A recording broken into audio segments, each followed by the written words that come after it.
ஆச்சி மசாலா. எந்த சமையலும் ருசி தேடும் ரகசியம். 20 ரூபாய். ஒரு ஒப்பீடு தான் நான் குறிப்பிட்டேன். அதுக்கே இவ்வளவு ஒப்பிடுறது கூட ஆதாரம் இல்லாத ஒப்பீடு இருக்க. ஒரே நிமிஷம் எந்த பத்திரிகையும் பெயரையோ இந்த பத்திரிகை வந்திருக்கூட நான் சொல்லல. சாதாரணமாக உறுப்பினர்கள் அண்ணன் சொன்ன மாதிரி நாங்கள் எதாவது எங்களுக்கு தகவல் கிடைச்சா அதை அமைச்சர்கிட்ட தான் கேட்க முடியும். அவங்ககிட்ட தான் அரசாங்கம் இருக்குது. நான் சொன்ன ஒப்பீடு பற்றி அவங்க ஆய்வு பண்ணி அவங்களுக்கு பதில் வரை சாயங்காலம் இருக்குது. அதில் நீங்கள் சொன்னது தவறு, அது சொல்லுறதுக்கு அவங்களுக்கு உரிமை இருக்குது. நான் அது குற்றச்சாட்டே சொல்லலை, எந்த குற்றச்சாட்டும் சொல்ல எதுவும் சொல்லவில்லை. என்ன ஒரு நிமிஷத்தில் நீங்கள் முடிச்சுருந்தா 24 நிமிஷம் ஆயிடுச்சு. முடிக்க போகிறேன். அதே போல் மாண்புமிகு பேரவைத் தலைவர்களே, நம்முடைய தொழில்துறை அமைச்சர் அவர்கள் சொன்னாங்க நாங்கள் 3 மாதம் தான் ஆச்சு, அதுக்குள்ளாக இவ்வளோ குற்றச்சாட்டு சொல்லலை.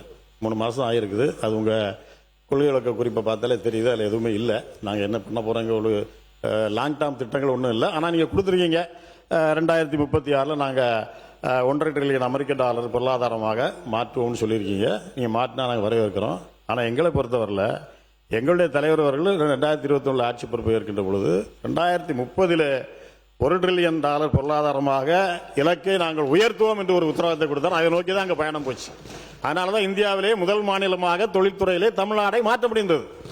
2030 நாங்கள் இப்போ ஆட்சியை தொடர்ந்திருந்தோம் என்று சொன்னால் 2030 அந்த சாதனையை ஈட்டி இருப்போம், கொண்டு வந்திருப்போம். $1 trillion கொண்டு வந்திருப்போம். தொழில்துறை முடிக்கிட்டோம். அவங்க தொழில்துறை அமைச்சர் சொல்லட்டும். மாண்புமிகு பேரவைத் தலைவர் அவர்களே, நான் இப்பதான் சொல்லி முடித்தேன். அதாவது அவர் மூத்த உறுப்பினர் கூட, முதலீட்டாளர்கள் எல்லாரும் இதை பார்த்துட்டு இருக்காங்க. ஒரு புக்கை காமிச்சு ஒண்ணுமே இல்லை, இதெல்லாம் என்ன வார்த்தைகள்? இளைஞர்களுக்கு ஒரு வேலை வாய்ப்பை நம்ம கொண்டு வர போறோம். அதுக்கு இப்படி நாங்க அதை செய்தோம் இதை செய்தோம்ன்றதை விட்டுட்டு இளைஞர்கள் தான் உங்களுடைய நோக்கம் என்றால் இந்த மாதிரியான தப்பான ஒரு பதிவை நீங்க பதிவு செய்யக்கூடாது. அது தவறான செயல்.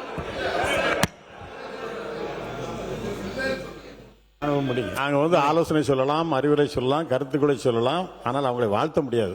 என்ன இருக்கோ அதுதான் நாங்கள் சொல்ல முடியும். எதிர்கட்சியோட கடமை. அதைத்தான் நான்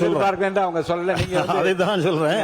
நான் உங்களை கேட்டுக்கொள்ளதெல்லாம் 2 கருத்து ஒரே கருத்து தான் முடிச்சிருக்கேன். கேட்டுக்கொள்ளதெல்லாம் நீங்க $1.5 trillion அமெரிக்க டாலர் நீங்க கொண்டு வரணும்னு சொல்லியிருக்கீங்க.